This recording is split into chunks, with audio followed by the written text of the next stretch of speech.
Саламатсыздарбы, кутмандуу кечиңиздер менен 31 январь жума күнкү негизги жаңылыктар менен тааныштырабыз. Эфирде Ош жаңылыктары, студияда мен Гүлзина Абдирашев кызы. Алгач берүүбүздүн башында бүгүнкү чыгарылыштан кыскача.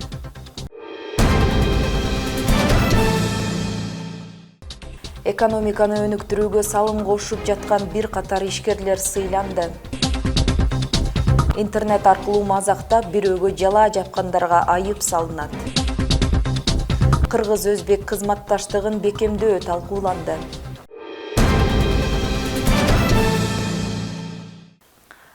Президент Садыр Жапаров Кыргыз Республикасынын мамлекеттик сыйлыктары менен сыйлоо жөнүндө жарлыкка кол койду. Анда экономиканы өнүктүрүүгө салым кошуп жаткан бир катар ишкерлер сыйланды.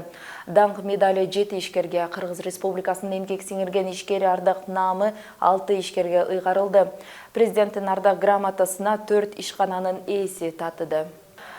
Интернет аркылуу мазактап бирөөгө жала жапкандарга айып салынат. Мыйзамга президент Садыр Жапаров кол койду. Ага ылайык эми социалдык тармактарда бирөө жарымды мазактап жала жапканы үчүн жеке жактарга 20 000 сом, юридикалык жактарга 65 000 сом айып салынат. Мыйзам 10 күндөн кийин күчүнө кирет.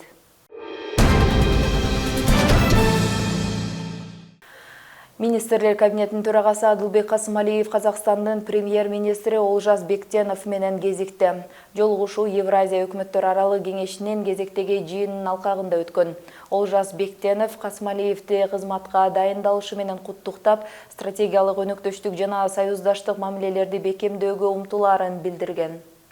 Министрлер кабинетинин төрагасы Адылбек Касымалиев Казакстан Республикасына жасаган иш сапарынын жүрүшүндө Өзбекстан Республикасынын премьер-министри Абдулла Арипов менен жолугушту.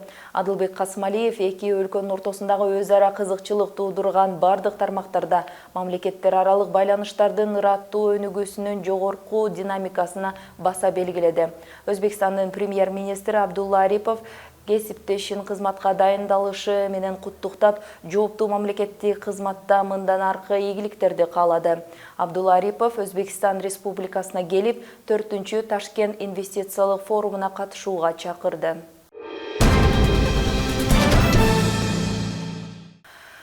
Улуттук коопсуздук мамлекеттик комитети мамлекеттик жана муниципалдык жерлерди жеке менчикке мыйзамсыз чыгарып кетүү фактысы боюнча мурда козголгон кылмыш ишинин алкагында Өзгөн районунун Баштөө айыл аймагынын экс-депутаты жана жер мафиясынын уюштуруучуларынын бири 1978 жылы туулган Жаран кармалып, комитеттин тергөө абагына киргизилди. 2021 жылы Кыргыз Республикасынын өкмөтүнүн токтому менен Ош облусунун Өзгөн районундагы 22 гектар жер айыл чарба багытындагы категориясынан калктуу конуштардын жерлери категориясына трансформацияланган. Мыйзамсыз менчиктештирилген мамлекеттик мүлктү кайтарып алуу боюнча жүргүзүлүп жаткан иш-чаралардын жүрүшүндө Улуттук коопсуздук мамлекеттик комитети тарабынан Жалал Абад шаарында 1960-1970 жылдары жер тилкелери жыгач кампасын жана соода базасын куруу жана жайгаштыруу үчүн бөлүнгөнү аныкталган. 1999-2008 жылдары аталган жер тилкелери жеке менчикке мыйзамсыз өтүп кеткен. Жүргүзүлгөн ыкчам иликтөө иш-чараларынын натыйжасында 3,7 гектар жер тилкелери мамлекеттин балансына кайтарылды.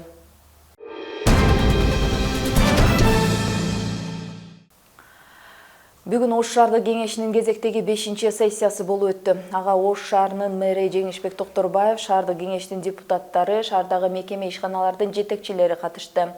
Сессиянын жүрүшүндө шаар башчысы Жеңишбек Токторбаев Ош шаарынын туруктуу өнүгүүсү үчүн алдыда аткарылуучу иштер жана алдыга коюлган максаттар боюнча айтып берди. Алгачкы иш-аракеттер катары Ош шаарынын айрым көчөлөрүндөгү бак-дарактарды кыюуга макулдук берүү, Ош шаарынын мэриясынын айылдык аймактык башкармалыктарынын айыл башчылары жөнүндө жоону бекитүү жана Ош шаардык кеңешинин президиумун түзүү жана анын курамын бекитүү жөнүндө маселелери каралды. Бул жерде мындай да, биз мындай ландшафттык жакшы дизайн чыгарыш үчүн ошондой бир радикалдуу кадамдарга барышыбыз керек. Себеп дегенде бул жерде жанагы жол лоток билесиңер, ачык айтканда Ош шаарында жамыр жааганда жол толо суу агат, лоток жок. Ошон үчүн лотокту биз бир типтап кетиш үчүн кээ бир бүгүн барып карасаңар дарактар жолдун берки бетине чыгып кеткен да. Лотоктон берки кетип жолду уже буза баштады. Ошон үчүн биз бир типтүү кетиш үчүн бүт баарын тазалаганга туура келди. Аба ырайынын туруксуз болушу, жаан чачуундуу күндөр айдоочулардын, анын ичинде троллейбус айдоочуларынын ишин кыйындатат. Дал ушундай кыйын жумушту аркалап келе жаткандардын бири Өмүрбек Токобаев. Ал Ош шаарындагы эки багыттын бири болгон биринчи каттамдагы троллейбус айдоочусу. Каарманыбыз транспорт башкаруу чоң жоопкерчиликти жана кесипкөйлүктү талап кылат дейт. Алдыда троллейбус айдаган айдоочунун бир күндүк жумушу туурасында сөз болот.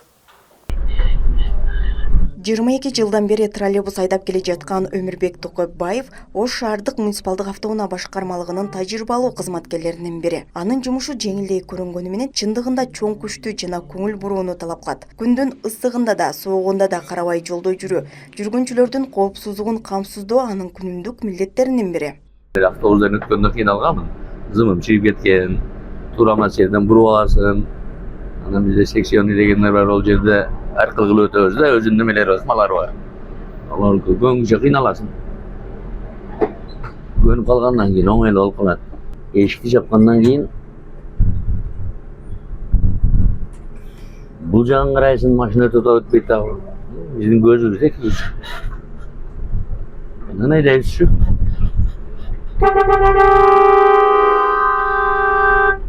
Каарманыбыз эртең менен транспортун тыкыр көзөмөлдөн өткөзүп, анан берилген график менен каттамга чыгат. Троллейбус айдоочулар үчүн графиктен сакталуусу абдан маанилүү дейт Токобаев.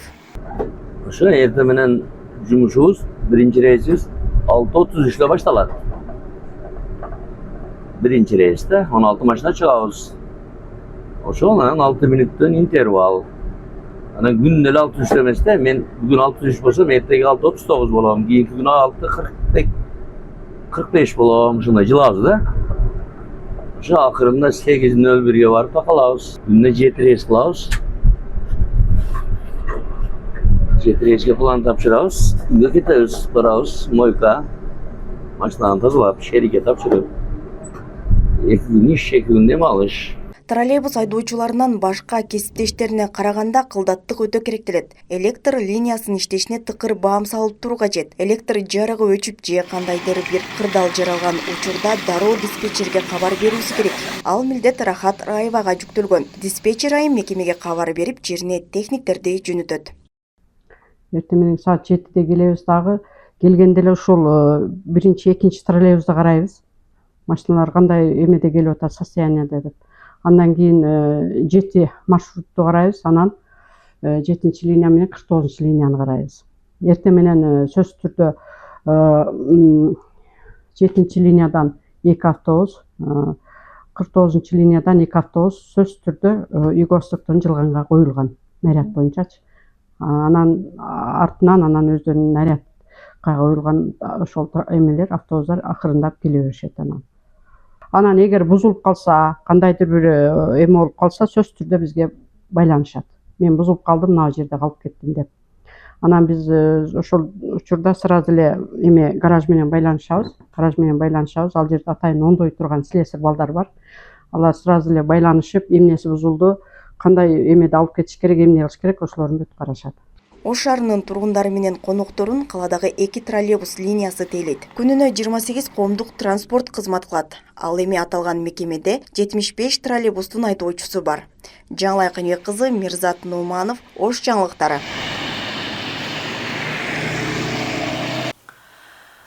Өткөн жылы Ош облусунун аймагында 128 жаңы ишкана ачылган. Анын 19-у Кара Кыргыз автономдуу облусунун 100 жылдыгына карата ишке берилген эле.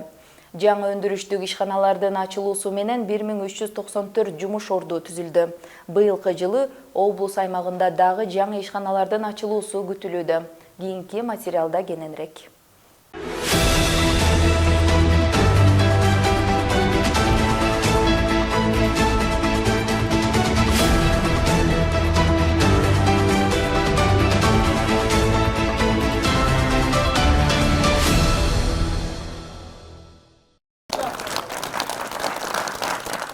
Кара Кыргыз автономдуу облусунун 100 жылдыгына карата ачылган жаңы ишканалардын катарында Көтөрмө айылындагы логистикалык борбор дагы бар. Аталган борбордун сыйымдуулугу 300 тоннаны түзөт. Ишканада жаңы 50 жумуш оруну камсыз болду. Заманбап шартта салынган логистикалык борбор акыркы үлгүдөгү жабдуулар менен жабдылган. Мисалы бизде алма бышканга чейин айрыкча дыйканчылыктан сабыз сактасак болот, картошка сактасак болот. Анан алыскы мамлекеттерден, чет мамлекеттерден жаңы сорттогу алма көчөт болбошун, кандай жашыл мөмө жемиштердин көчөттөрүн алып келип, арзан баада алып келип сактап койсок дагы бизге бир канчалык жеңил болот. Өтө кубанычтабыз, өтө кубанычтуу. Бул деген нерсе бизде канча жылдан берки үмүтүбүз болчу, максатыбыз болчу. Кудай кааласа мына максатыбызга жетип турабыз. Бул сыяктуу калкка пайдалып келе турган 128 жаңы ишкана ачылды. Бул көрсөткүч 2023 жылга салыштырмалуу 67 ишканага көп. Өнөр жай багытындагы ишканалардын ачылуусу менен кошумча 1394 жумуш орду түзүлдү. Бул эми бүт ушул Ош облусубуздагы мына райондордун баарында өзүнүн районунун баягы артыкчылыгы, өзгөчөлүгүнө байланыштуу ишканалар ачылган. Айыл чарба тармагында ошо иштетүүчү, өндүрүштө кайра иштетүүчү, көмүр кен, ушу байлыктарды казып алуучу, туризм тармагында, калкты ушу тейлөө баягындай кызмат көрсөтүү тармагында дагы ишканалар ачылган. 2024 жылы Дубандын аймагында 19 миллиард 336 миллион сомдук өнөр жай продукциясы өндүрүлүп, физикалык көлөмдүн индекси 108,9%ды түздү. Инвестиция тартууда жыл ичинде 20 миллиард 864,4 миллион сомдук тышкы жана ички инвестициялар өздөштүрүлдү. Ошолордун кээ биркелери эми баягындай сезондуу болуп калат, кээ биркелери туруктуу иштейт. Бирок жалпысынан айтканда бизде туруктуу иштеген мына былтыр Кара Кыргыз автономиялык облусунун 100 жылдыгына карата 100 ишкана республикалык боюнча тизме белинген. Ошол 100 ишкананын ичинде Ош облусунан эле 18 ишкана тизмеге кирип ачылды. Бул ишканалар ушу урматтуу президентибиздин катышуусунда онлайн ачылды, жана эле министрлер кабинетинин төрагасынын өзүнүн катышуусунда дагы онлайн түрүндө булар бардыгы ачылды, бүгүнкү күнгө иштеп жатат. Ал эми жаңырыган жылда дагы жаңы ишканалардын ачылуусу күтүлүүдө. Кара Суу районунун 90 жылдыгына карата 90 ишкана, мындан сырткары 2025 жылы республика аймагында дагы 100 ишкана ачуу пландалууда. Айымкан Исралы кызы, Нурдөөлөт Сантаев, Ош жаңылыктары.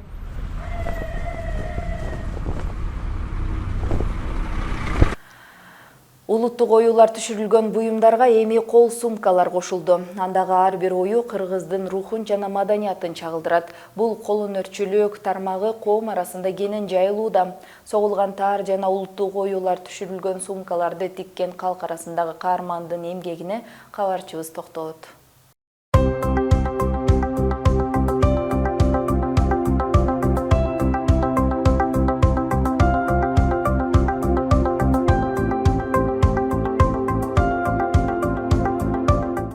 Нурай Манарбек кызы Алай районунун тургуну. Ал 2 жылдан бери кол өнөрчүлүк менен алектенип, улуттук оюлар түшүрүлгөн сумкаларды тигип келе жатат. Учурда өзүнүн ишинде креативдүүлүккө басым жасап, кыргыздын кол өнөрчүлүк салттарын заманбап дизайндары менен айкалыштырып жатат.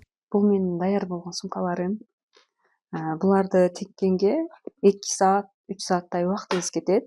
Бул коюлган таарлары баары колдо согулган таарлар, сокконго деле көп убакыт кетет.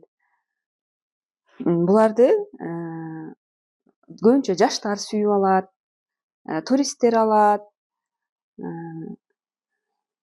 Буларды дагы кеңейтип, жаштарга үйрөтөйүн деген оюм бар. Сумкаларынын бетине түшүрүлгөн улуттук оюлар, курактар жана таар иштөөсү кыргыз элинин бай маданий мурасын сактап, ага жаңы жагымдуу эстетикалык кошумча кошконун айтат. Курак бул биздин кол өнөрчүлүгүбүздүн бир түрү. Бул турна курак. Ашкан, кыйынды материалдарды ыргытпай, курап бул сумкага, шоперге ушундай образ бердим. Ар бир сумкада уникалдуу дизайн жана колго жасалган таардын сапаты бар. Бул таарды кол менен согуу ыкмасы да анын эмгегине өзгөчө баа берип, сумкаларын уникалдуу кылат. Мындан улам каарманыбыз таар согууну да өздөштүргөн. Анткени бул иши менен ал кыргыздын кол өнөрчүлүк мурасын кайра жандантууну көздөйт. Аялдардын көпчүлүгү бизде кол өнөрчүлүк менен алектенет. Ушундай таарларды согушат, курак курашат. мен дагы ошолордон көрүп буну таар сокконду үйрөндүм, курак кураганды үйрөндүм. Ошолорду заман талабына жараша сумкаларга коюп тиккенди үйрөндүм. Бул улуттук этно буюмдарыбыз ар бирибиздин үйүбүздө турса, балдарыбыздын, жаштарыбыздын улуттук патриоттук сезимдери ойгонот, улуттук баалуулугубуз жөнүндө билип жүрүшөт алар дагы. Мисалы башка сумкалардан көрө буларды көтөргөн бизге удобный да, оңой, жеңил. Улуттук оюулар түшүрүлгөн буюмдарга эми сумкалар да кошулду. Алар кыргыздын рухун жана маданиятын чагылдырат. Ошондуктан ар бир сумка өзгөчө көңүл буруу менен жасалат. Бул кол өнөрчүлүк тармагы эл арасында кенен жайылууда. Зарина Рахманбердиева, Ибрахим Төлөбаев, Ош жаңылыктары. Бүгүнкүгө даярдалган жаңылыктар мына ушулар болду. Алдыда ауа ырайы тууралуу маалымат күтөт. Кечиңиздер көңүлдүү улансын, саламатта калыңыздар.